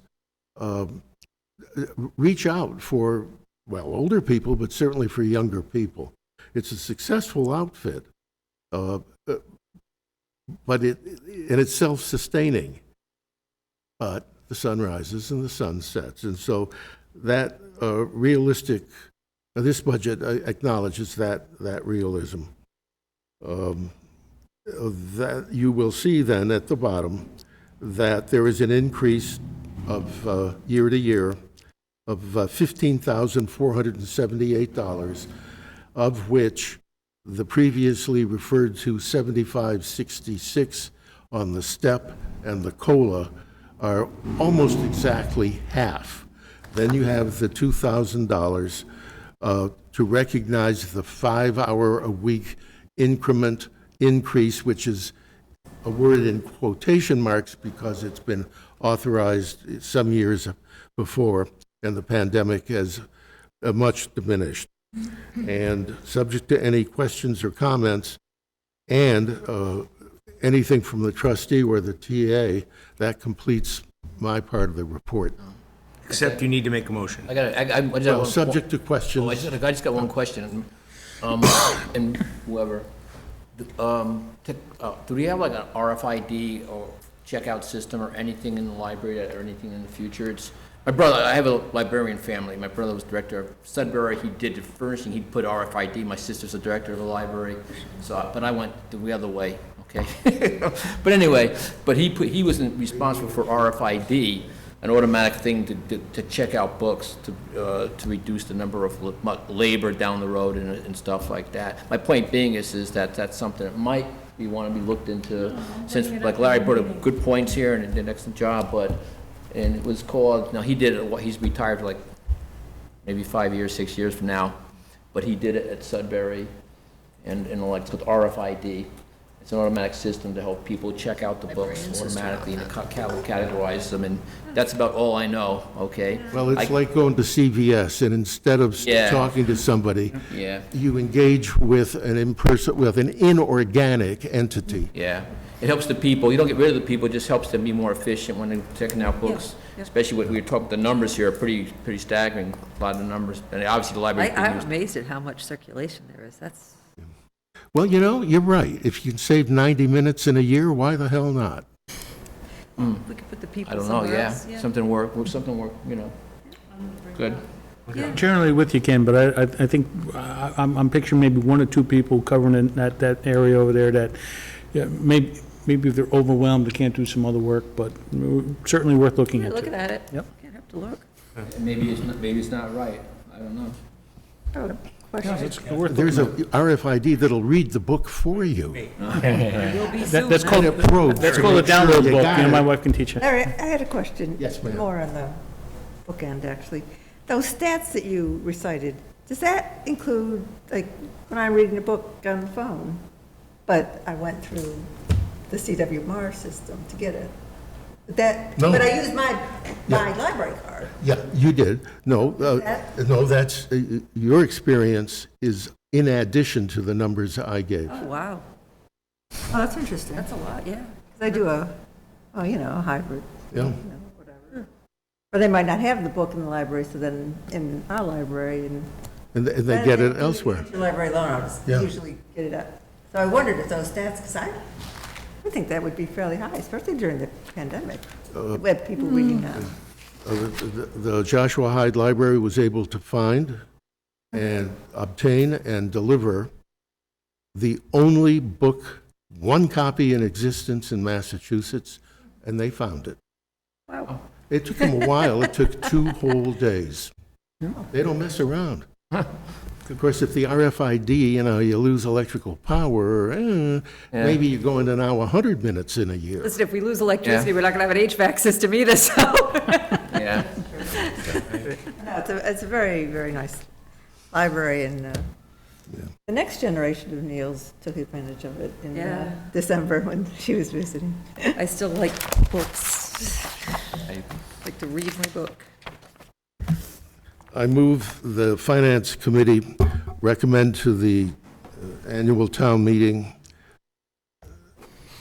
$588,724 for the next fiscal year to finance the Joshua Hyde Library operations as distinct from the building itself.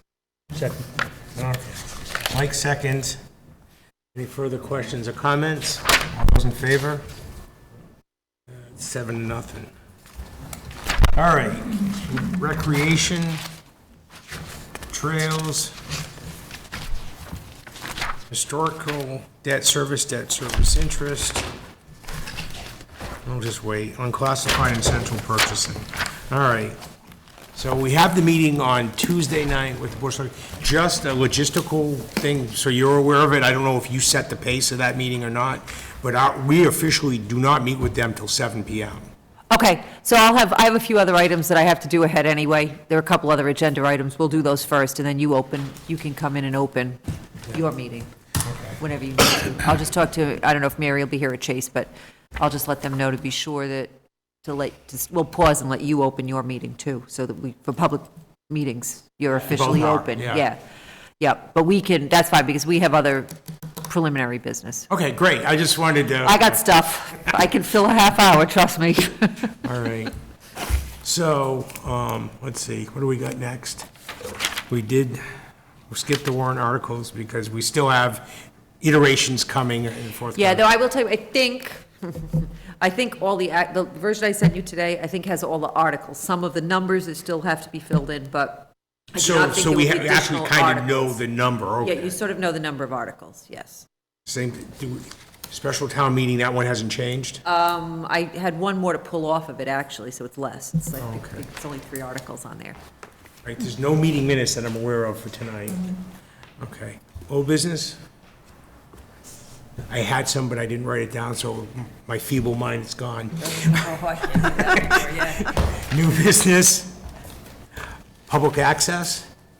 I would like to just thank you. It was my first time in front of this body officially through the budget process. It's been extremely pleasant tonight.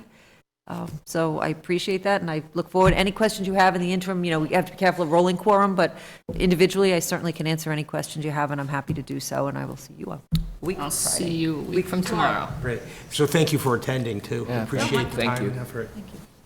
Next time you can dial in. Yeah, next time I'll Now have. that we've all, I just thought it was Acquainted, important to discuss some, just philosophically in person, some of the thoughts as I approach a budget. In person is just so much easier on some of these things. okay then, Mike? Joe, let Joe do it. Motion to adjourn. Okay, Mike seconds. Any further comments on motion to adjourn? All in favor? Okay, 7-0 at 8:59.